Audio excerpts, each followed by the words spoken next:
주신 사랑을 간절히 알기 원하네. 마태복음 9장 말씀입니다.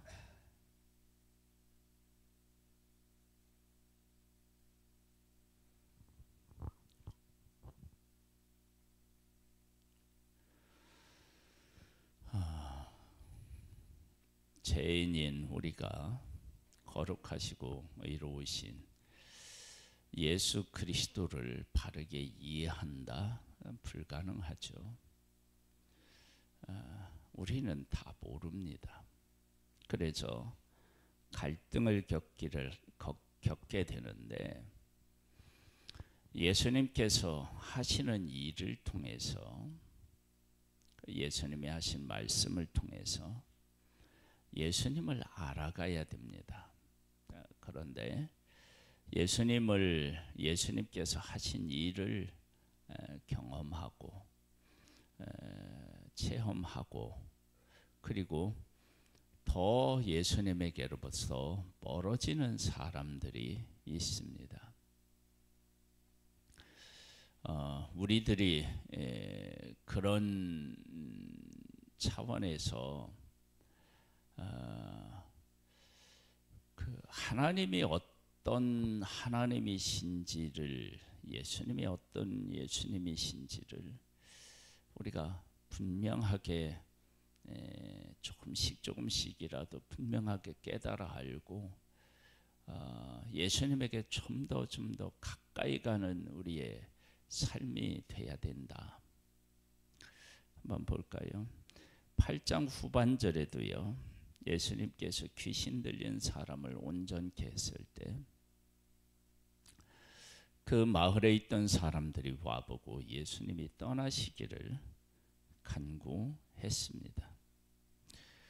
9장에 이제 보면 예수님에 대한 갈등들이 이제 나와요. 예수께서 배에 오르사 건너가 본 동네에 이르시니 침상에 누워온 중풍병자를 사람들이 데리고 오거늘 예수께서 그들의 믿음을 보시고 중풍병자에게 이르시되 작은 자야 안심하라, 네 죄 사함을 받았느니라. 어떤 서기관들이 속으로 이르되 이 사람이 신성을 모독하도다. 예수께서 그 생각을 아시고 이르시되 너희가 어찌하여 마음에 악한 생각을 하느냐. 내 죄 사함을 받았느니라 하는 말과 일어나 걸어가라 하는 말 중에 어느 것이 쉽겠느냐.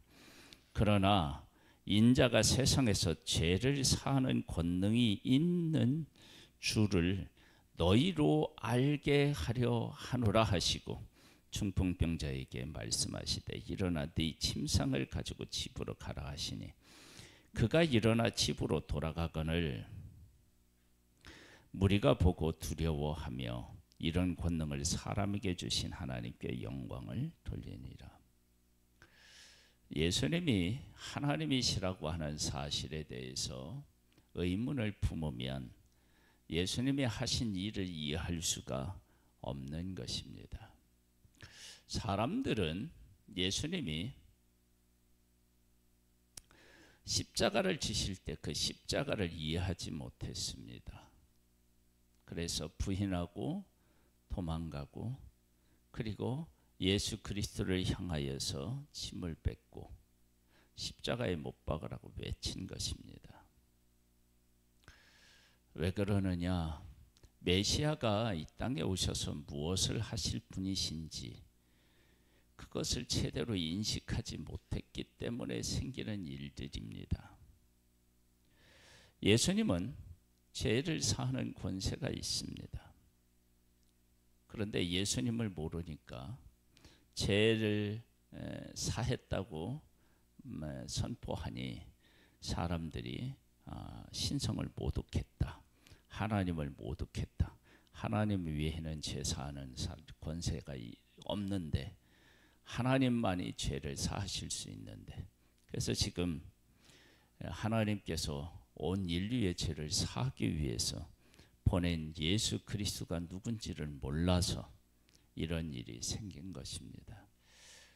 우리의 삶은 예수님이 어떤 분이신지, 하나님이 어떤 분이신지를 바르게 깨달아 아는 것에서 우리의 삶은 견고해지는 거예요. 그 밑에 또 이런 얘기가 나와요.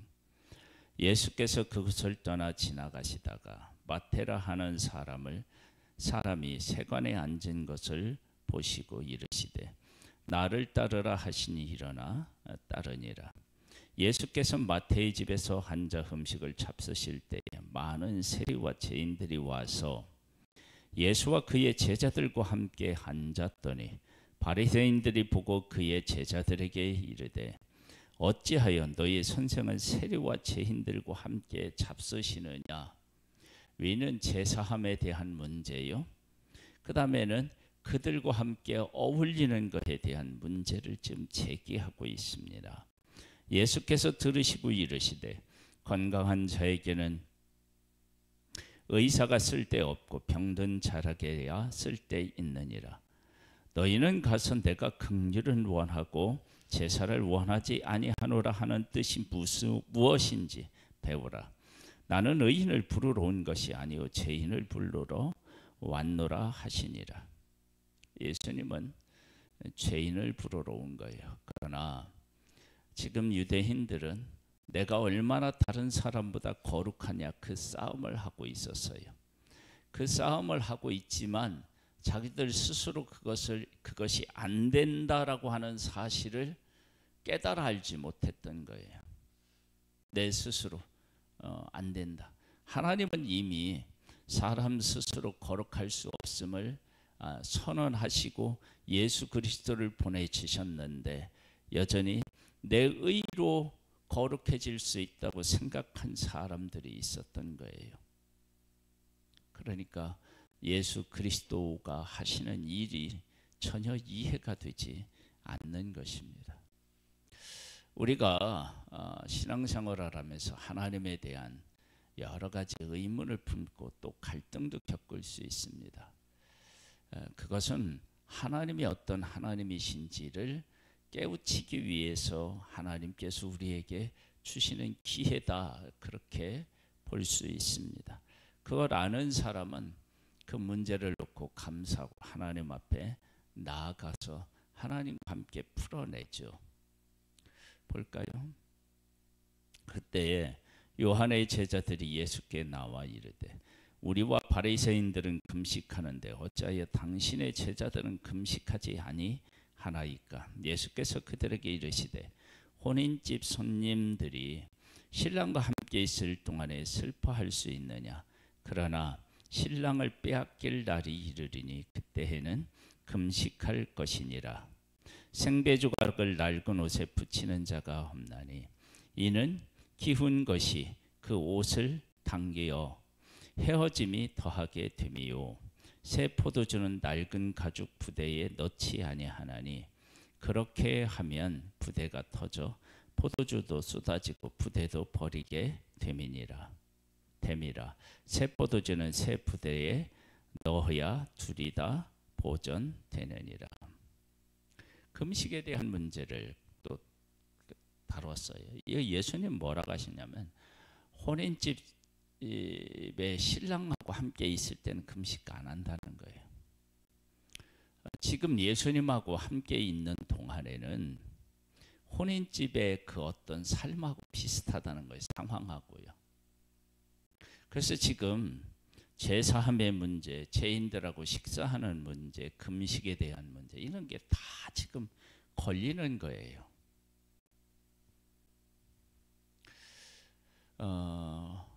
신앙생활을 하려고 하면요, 교회에 오면 교회에 와서도 정착하는데 걸리는 게 많아요. 목사는 왜 그래? 그 교회는 왜 그래? 헌금은 뭐 어쩌고? 내가 또 뭐 싫어하는 사람이 있어. 이렇게 그런 것들이 신앙생활에 방해가 되는 그런 요소로 작용해서 그런 문제 때문에 예수님 앞에 나오지 못하고 신앙생활에 깊이 있게 이렇게 이제 안으로 들어오지 못하는 그런 모습들을 보게 됩니다. 또 볼까요? 예수께서 이 말씀을 하실 때에 한 관리가 와서 절하며 이르되 내 딸이 방금 죽었사오니 오셔서 그 몸에 손을 얹어 주소서. 그러면 살겠나이다 하니 예수께서 일어나 따라가심에 제자들도 가더니 12해 동안이나 혈루증으로 앓은 여자가 예수의 뒤에 와서 그 겉옷가를 만지니 이는 제 믿음에 그 겉옷만 만져도 구원을 받겠다 함이라.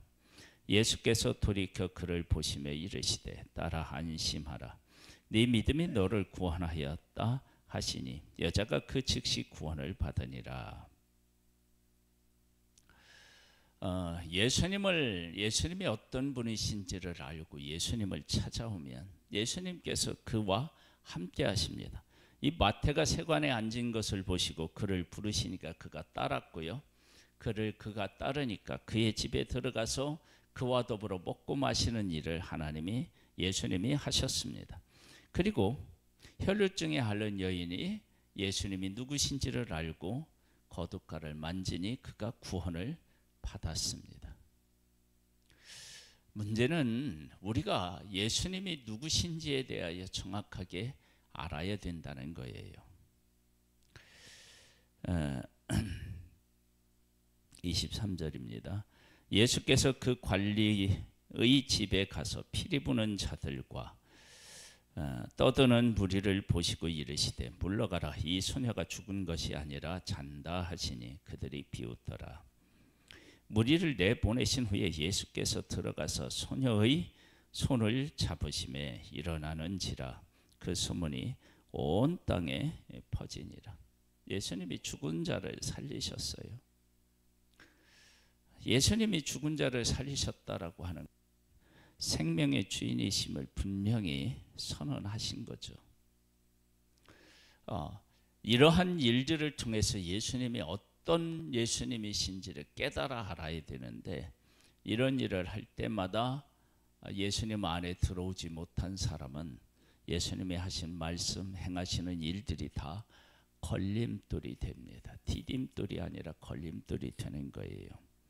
예수께서 거기서 떠나가실새 두 맹인이 따라오며 소리질러 이르되 다윗의 자손이 우리를 불쌍히 여기소서 하더니 안 보이는데 예수님이 나의 눈을 뜨게 하실 것을 믿고 예수님을 향하여 가는 거예요. 여러분, 보이지 않는 사람이 어디를 향하여 간다라고 하는 것이 얼마나 어려운 일인지 모릅니다. 그런데 가는 거예요.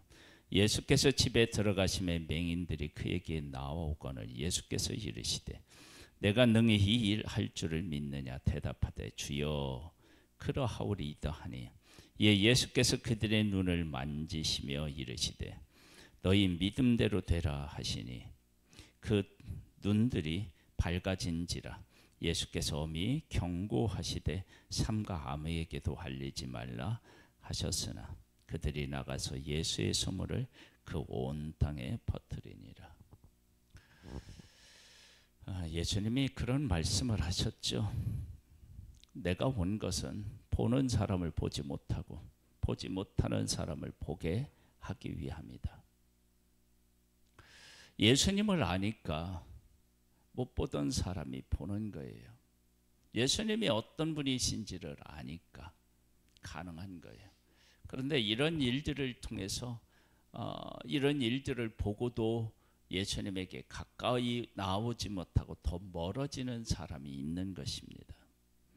그들이 나갈 때 귀신 들려 말 못하는 사람을 예수께 데려오니 귀신이 쫓겨나고 말 못하는 사람이 말하거늘 무리가 놀랍게 여겨 이르되 이스라엘 가운데 이런 일을 본 적이 없다 하되. 보세요.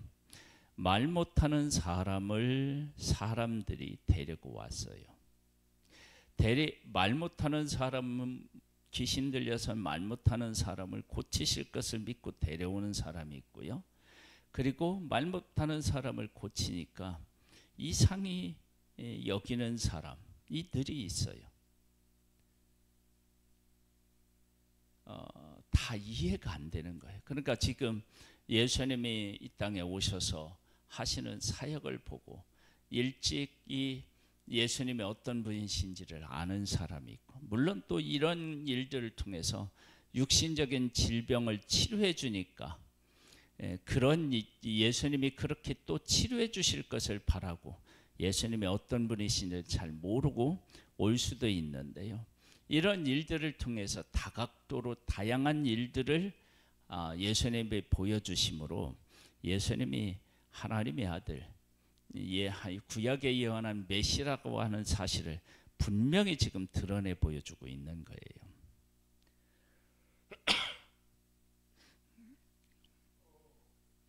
예수께서 모든 도시와 마을로 두루 다니사 그들의 회당에서 가르치시며 천국 복음을 전파하시며 모든 병과 모든 약한 것을 고치시니라. 무리를 보시고 불쌍히 여기시니 이는 그들이 목자 없는 양과 같이 고생하며 기진함이라.